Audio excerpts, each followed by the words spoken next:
بسم اللہ الرحمن الرحیم۔ السلام علیکم ویورز، امید کرتا ہوں آپ خیریت سے ہوں گے۔ غریب ہیلمٹ نہیں خرید سکتے۔ ایک چھوٹی سی چڑیا جب اڑتے ہوئے جہاز سے ٹکراتی ہے تو اس کا حلیہ بگاڑ دیتی ہے۔ اربوں روپے کا جنگی جہاز ایک کبوتر کے ٹکرانے سے لوہے اور راکھ کے ڈھیر میں تبدیل ہو جاتا ہے۔ موٹر سائیکل ایک جان لیوا سواری ہے۔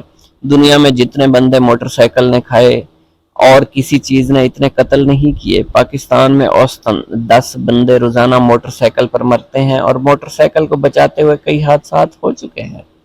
تیز رفتار موٹر سائیکل جب کسی چیز سے ٹکراتا ہے، مثلاً ایک موٹر سائیکل 60 کلومیٹر کی رفتار سے جا رہا ہے، اس کے اوپر بیٹھا بندہ بظاہر ساکن ہے، لیکن ارد گرد کے ماحول کے حساب سے اس بندے کی سپیڈ 60 کلومیٹر ہوتی ہے۔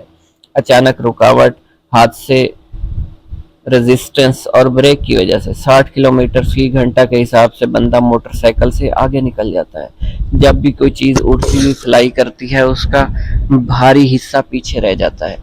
انسانی جسم کا بھاری حصہ چھاتی سے نیچے ہے۔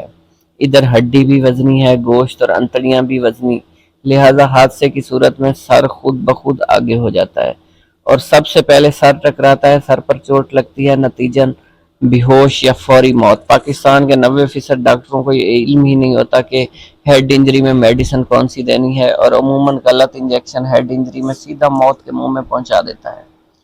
ٹریفک حادثے میں چونکہ پولیس کیس ہے اور پولیس مریض کو لانے والے کو پکڑتی ہے، اس لیے ایسی صورت میں کوئی قریب ہی نہیں جاتا اور زیادہ خون بہہ جانے کی وجہ سے بندہ مر جاتا ہے۔ جو لوگ ہیلمٹ قریب ہونے کی وجہ سے نہیں خرید سکتے، وہ 50,000 کا موٹر سائیکل اس کی مرمت کیسے کرواتے ہیں؟ پنجابی کہاوت ہے،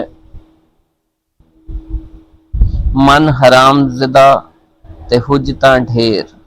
قوم 2000 جرمانہ نہیں دے سکتی، ظلم ہے ہاں، مگر کفن دفن، تمبو، کناتیں، کھانا وغیرہ 7 جمعراتیں 40واں آسانی سے کر سکتی ہے۔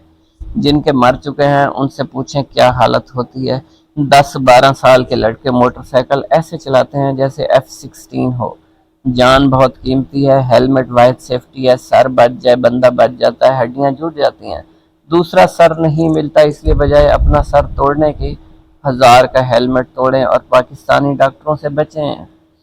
ویورز، آپ کو یہ انفارمیشن اچھی لگی ہو تو میرے چینل ٹی لیف سینما کو سبسکرائب کرنا مت بھولیے گا، اور کمنٹ سیکشن میں کمنٹ کر کے بتائیے گا کہ آپ کو سٹوری کیسی لگی۔